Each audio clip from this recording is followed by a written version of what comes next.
नमस्कार दोस्तों, SGM education रे यूट्यूब चैनल पर आपका हार्दिक स्वागत है।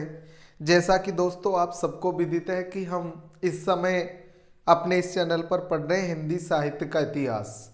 और हिंदी साहित्य के इतिहास में भी दोस्तों हमने आदिकाल, भक्ति काल, रीति काल को कंप्लीट पढ़ लिया है। अब हमारा आधुनिक काल चल रहा है और आधुनिक काल में भी हमने आधुनिक काल का परिचय, भारतेंदु युग का परिचय पढ़ लिया था। अब है भारतेंदु युग के प्रमुख कवि और उनकी रचनाएं, आज का अपना टॉपिक है दोस्तों। इससे पूर्व हमने दोस्तों संपूर्ण व्याकरण और पूरा काव्य शास्त्र पढ़ लिया है दोस्तों। जिस भी छात्र को, जिस भी मित्र को आवश्यकता है किसी भी भर्ती परीक्षा के लिए, तो आप दोस्तों अपने चैनल पर विजिट करें और देखें। कोई समस्या है तो कमेंट से बताएं, अपने मित्रों को ज़्यादा से ज़्यादा शेयर करें कि वो फ्री में संपूर्ण हिंदी पढ़ सके दोस्तों। तो आइए अपना सभी भर्ती परीक्षाएं, जैसे कि अभी फिलहाल टीजीटी पीजीटी की भी दिल्ली से आपकी वैकेंसी आई हुई है और अपने यहाँ सेकंड ग्रेड की भर्ती परीक्षाएं होनी बाकी है। फर्स्ट ग्रेड की हो चुकी है और रीट मेंस की भी देनी है दोस्तों आपको। तो ये आपके net, slate, KVS, TGT, PGT, first grade, second grade सभी भर्ती परीक्षाओं के लिए उपयोगी या महत्वपूर्ण टॉपिक है जो हम पढ़ रहे हैं। तो आइए दोस्तों देखते हैं हम भारतेंदु युग के प्रमुख कवियों के विषय में। हमने जैसा कि पढ़ा कि आधुनिक काल का जो प्रारंभ है वो 1850 ईस्वी से और अब तक का माना जाता है। अलग अलग विद्वानों द्वारा कुछ थोड़ा बहुत मतभेद करके इसी समय को लिया है दोस्तों। अब हम देखते हैं भारतेंदु युग के प्रमुख कवि और उनकी रचनाएं, कि भारतेंदु युग के प्रमुख कवि कौन कौन से थे और उनकी रचनाएं कौन सी थी। तो सबसे पहले भारतेंदु युग के सर्व प्रमुख कवि है दोस्तों, वो है भारतेंदु हरिश्चंद्र, जिनके नाम पर ही इस युग को जाना जाता है। ये हमारे आधुनिक काल के भारतेंदु युग के प्रमुख कवि थे दोस्तों। इनका जन्म काल सन 1850 ईस्वी काशी में हुआ। इनका जन्म हुआ था 1850 ईस्वी काशी में और इनकी मृत्यु 1885 ईस्वी में हुई दोस्तों। ये हमारा दुर्भाग्य है दोस्तों कि हमारे हिंदी की इतनी महान प्रतिभा मात्र 35 वर्ष की अवस्था में ही मृत्यु को प्राप्त हो गई। इनके पिता का नाम, इनके पिता बाबू गोपाल चंद्र गिरिधर दास थे। इनके पिता थे बाबू गोपाल चंद्र गिरिधर दास। इनका मुख्य व्यवसाय, मुख्य कार्य था दोस्तों पत्रकारिता। पत्रकारिता करना, ये पत्रिकाओं का संपादन करते थे। मुख्य रूप से 3 पत्रिकाएं इनके द्वारा निकाली गई थी दोस्तों। तो आइए हम आगे इस पर डिस्कस करते हैं। इनका मूल नाम भारतेंदु हरिश्चंद्र इन्हें कहा जाता था, जबकि इनका मूल नाम हरिश्चंद्र था दोस्तों। इनका मूल नाम हरिश्चंद्र, और इनको ये भारतेंदु की इनको उस समय के पत्रकारों और साहित्यकारों के द्वारा 1880 ईस्वी में इन्हें यह उपाधि से सम्मानित किया गया था। 1880 ईस्वी में उस समय के पत्रकार और साहित्यकारों ने मिलकर भारतेंदु हरिश्चंद्र को भारतेंदु की उपाधि दी। भारत प्लस इंदु अर्थात भारत के चंद्रमा के समान ये कवि माने जाते थे दोस्तों। इन्होंने संपादन कार्य, इन्होंने 3 पत्रिकाओं का संपादन किया था उस समय, जिनमें इनकी प्रमुख जो पत्रिकाओं में कवि वचन सुधा जो 1868 ईस्वी में जो प्रकाशित हुई, इसका यह मासिक, पाक्षिक और साप्ताहिक पत्रिका थी दोस्तों। महीने में और पाक्षिक 15 दिन में और साप्ताहिक 7 दिन में निकलने वाली पत्रिका थी। इसके बाद इनकी दूसरी प्रमुख पत्रिका हरिश्चंद्र चंद्रिका, जिसका समय 1873 ईस्वी, ये इनकी मासिक पत्रिका थी दोस्तों। और तीसरी है बाल बोधिनी, ये 1874 ईस्वी में प्रकाशित इनकी संपादित इनकी पत्रिका थी, जो मासिक पत्रिका थी। तो इनकी हरिश्चंद्र चंद्रिका और बाल बोधनी मासिक थी, जबकि जो कवि वचन सुधा है ये आपके मासिक, पाक्षिक और साप्ताहिक तीनों प्रकार की पत्रिकाएं निकलती थी दोस्तों। इनकी प्रमुख रचनाओं में इन्होंने 35 वर्ष की अल्पायु में ही 175 के लगभग रचनाएं की। थोड़ा बहुत नहीं दोस्तों, इन्होंने बहुत कुछ लिखा अपनी 35 वर्ष की अल्पायु में। इन्होंने 17 नाटक लिखे, जिनमें 8 इनके अनुवादित नाटक है, अन्य संस्कृत या बांग्ला भाषा के नाटकों का अनुवाद है, और 9 इनके मौलिक खुद द्वारा लिखे गए नाटक थे दोस्तों। इनकी तीनों पत्रिकाएं काशी या बनारस से प्रकाशित होती थी। ये जो तीनों पत्रिकाएं इनकी, कवि वचन सुधा, हरिश्चंद्र चंद्रिका और बाल बोधनी, ये तीनों ही काशी या बनारस से प्रकाशित होने वाली पत्रिकाएं थी इनकी। इनके द्वारा जो 17 नाटक लिखे गए, उनमें इनके अनुवादित जो 8 नाटक है वो देखते हैं दोस्तों। जैसे कि विद्या सुंदर, जिसका समय 1868 ईस्वी है।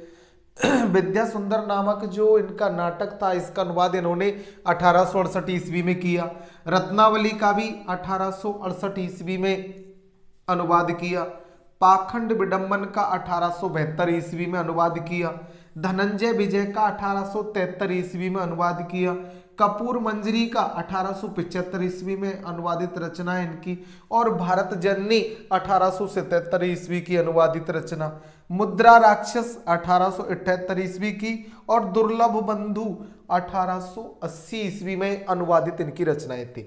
तो दोस्तों ये 8 इनके अनुवादित नाटक थे, जिनमें विद्या सुंदर, रत्नावली, पाखंड विडंबन, धनंजय विजय, कर्पूर मंजरी, भारत जननी, मुद्रा राक्षस और दुर्लभ बंधु, इनके ये अनुवादित 8 नाटक माने जाते थे दोस्तों।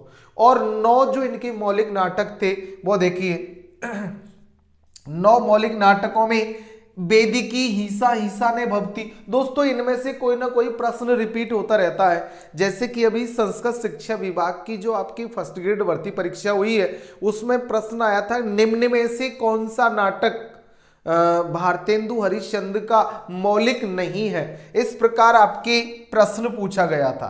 तो वेदिकी, हिंसा, हिंसा ने भवती, इनके मौलिक नाटकों में ये 1873 ईस्वी की रचना इनकी, ये प्रहसन श्रेणी का नाटक था दोस्तों।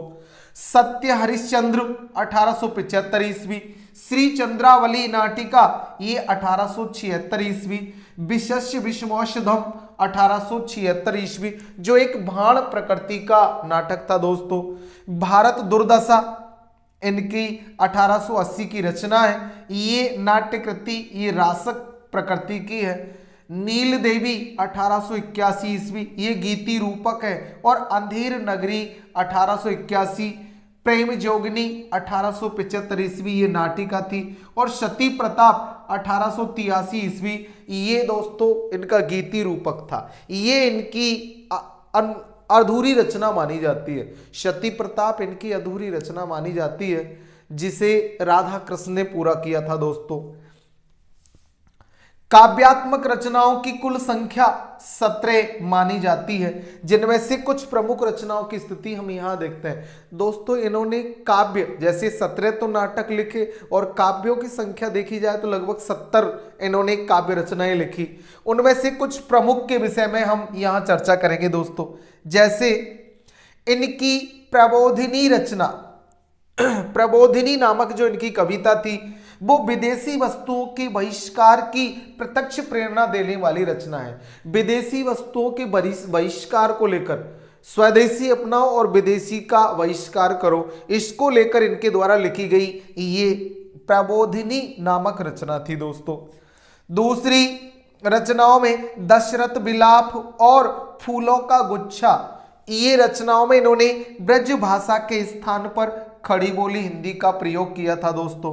जैसा कि हमने पूर्व आधुनिक युग के परिचय में पढ़ा दोस्तों, कि आधुनिक काल में जो आपकी भारतेंदु युग है, उसमें पद्य की जो भाषा थी वो तो ब्रज भाषा थी, जबकि गद्य में खड़ी बोली में रचनाएं लिखने लगे थे। तो यहाँ इन्होंने ये जो 2 रचनाएं थी इनकी, दशरथ विलाप और फूलों का गुच्छा, इसमें ब्रज भाषा के स्थान पर इन्होंने खड़ी बोली हिंदी का प्रयोग किया था दोस्तों। इसी क्रम में इनकी सभी रचनाओं को भारतेंदु ग्रंथावली के प्रथम भाग में संकलित किया गया है। भारतेंदु ग्रंथावली है, उसके प्रथम भाग में इनकी ये सभी कविताओं की रचनाएं, इनका संकलन है दोस्तों। भक्त सर्वस्व, कार्तिक स्नान, वैशाख महात्म एवं उत्तरार्ध भक्त माल, उत्तरार्ध भक्तमाल आदि ग्रंथ इनके विशुद्ध भक्ति भाव से ओतप्रोत ग्रंथ माने जाते हैं। दोस्तों ये चारों ग्रंथ इनके भक्ति भाव से पूर्ण ग्रंथ थे।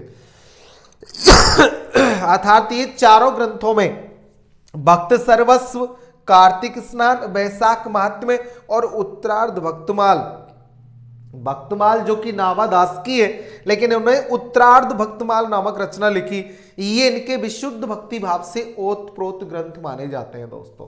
अर्थात भक्तिपूर्ण ग्रंथ थे ये।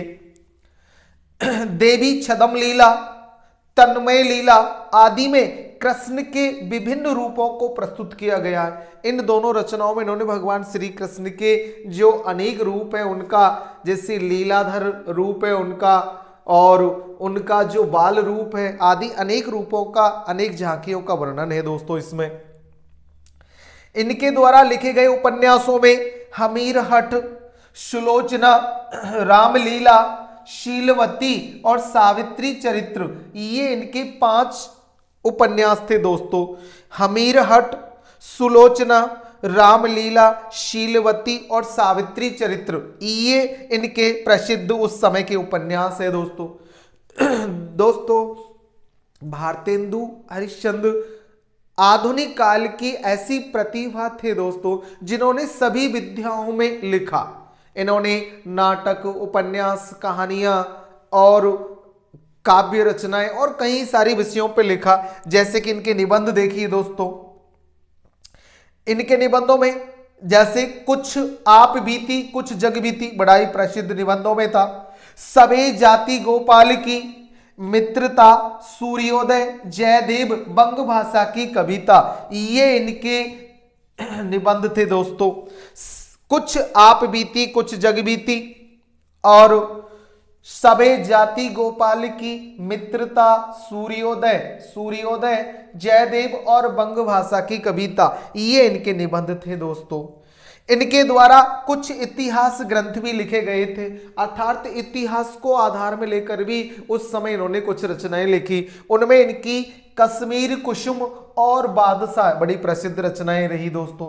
कश्मीर कुसुम और बादशाह, ये इतिहास ग्रंथ थे इनके। अब इनकी रचनाओं और इनसे संबंधित कुछ मुख्य तथ्यों को और देख लेते हैं दोस्तों। ये हिंदी गद्य साहित्य के जन्मदाता माने जाते हैं, अर्थात भारतेंदु हरिश्चंद्र को गद्य का जनक भी कहा जाता है दोस्तों, क्योंकि इनके समय से गद्य रचनाएं लिखने लगे थे हिंदी में। इनके द्वारा 1873 ईस्वी में तदीय समाज की स्थापना की गई थी दोस्तों। इनके द्वारा तदीय समाज की स्थापना की गई। ये हिंदी में रसा उपनाम से लेखन कार्य करते थे। इनके द्वारा रसा उपनाम से भी लेखन कार्य किया जाता था।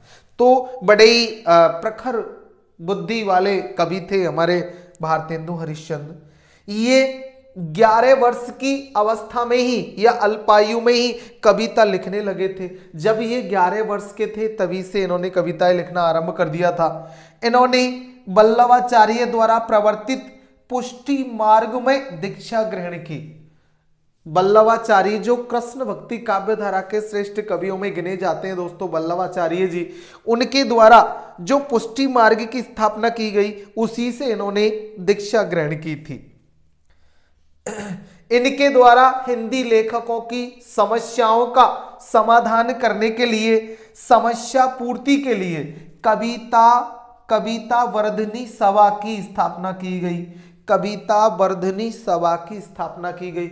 उस समय के कई सारे कवि ऐसे थे दोस्तों जो निम्न वर्ग से थे, जिनके पास पैसे आदि की समुचित व्यवस्था नहीं थी, लेकिन लेखन में वो श्रेष्ठ थे। तो ऐसे कवियों की सहायता के लिए दोस्तों इनके द्वारा कविता वर्धनी सभा नामक एक संस्था की स्थापना की गई, जिसके द्वारा उस समय के ऐसे कवियों की सहायता की जाती थी जो अपनी रचनाओं के प्रकाशन के लिए अपने पास पैसा आदि नहीं रखते थे। तो ऐसे इन्होंने बड़ा अच्छा कार्य किया था उस समय। इन्होंने हिंदी साहित्य के सर्वप्रथम अभिनीत नाटक, हमारे हिंदी साहित्य का जो पहला अभिनीत नाटक था जिसका नाम था जानकी मंगल, जो शीतला प्रसाद त्रिपाठी द्वारा प्रकाशित था या उनके द्वारा लिखा गया ये नाटक था। मैं इन्होंने लक्ष्मण पात्र की भूमिका निभाई थी, ये लक्ष्मण बने थे दोस्तों शीतला प्रसाद त्रिपाठी द्वारा रचित इस नाटक के जानकी मंगल के। अपनी अति उदारता के कारण ही वे अपने पूर्वजों की संपत्ति लुटाकर दरिद्र हो गए थे, यानी कि ये बड़े ही उदार प्रवृत्ति के थे। इनके पूर्वज अच्छे धन धान्य से संपन्न थे, लेकिन ये अपनी उदारता की वजह से इन्होंने अपना संपूर्ण धन दान दे दिया था दोस्तों, और ये खुद दरिद्र हो गए थे। जीवन के अंतिम दिनों तक साहित्यकारों, कवियों, दीन दुखियों की सेवा करते रहे। ऐसे कवि थे भारतेंदु हरिश्चंद्र, यानी कि भारतेंदु हरिश्चंद्र हमारे हिंदी के निश्चित ही चंद्रमा थे दोस्तों। और इन्होंने अपने अल्पायु में ही, अल्प काल का जो इनका जीवन था उसमें ही हमारे लिए इतना लिख दिया जिसकी कोई कल्पना भी नहीं कर सकता दोस्तों। ये वास्तव में हमारी सबसे बड़ी क्षति थी जो इनकी इतनी जल्दी मौत हो गई दोस्तों, वरना ये और जीते तो हमारे हिंदी साहित्य के इतिहास में कुछ और ही नया मिलता हमें। तो दोस्तों ऐसे हमारे भारतेंदु युग के प्रमुख कवि और उनकी रचनाओं में पहले कवि भारतेंदु हरिश्चंद्र है, जो इस काल के सर्वश्रेष्ठ और प्रमुख कवि थे। इसके बाद अन्य और कवियों में जैसे कि हम बद्री नारायण चौधरी, प्रेमघन या अन्य और सभी के विषय में आगामी कक्षा में पढ़ेंगे दोस्तों। उम्मीद है कि जो बताया है सभी मित्रों को अच्छा समझ में आया होगा। कोई कंफ्यूजन है दोस्तों तो आप कमेंट से बताएं और समाधान पाए। मित्रों को शेयर जरूर करें, सब्सक्राइब भी करते रहे जिससे कि हमारा मनोबल बढ़ता रहे दोस्तों। अच्छा पढ़े और आगे बढ़े। धन्यवाद दोस्तों।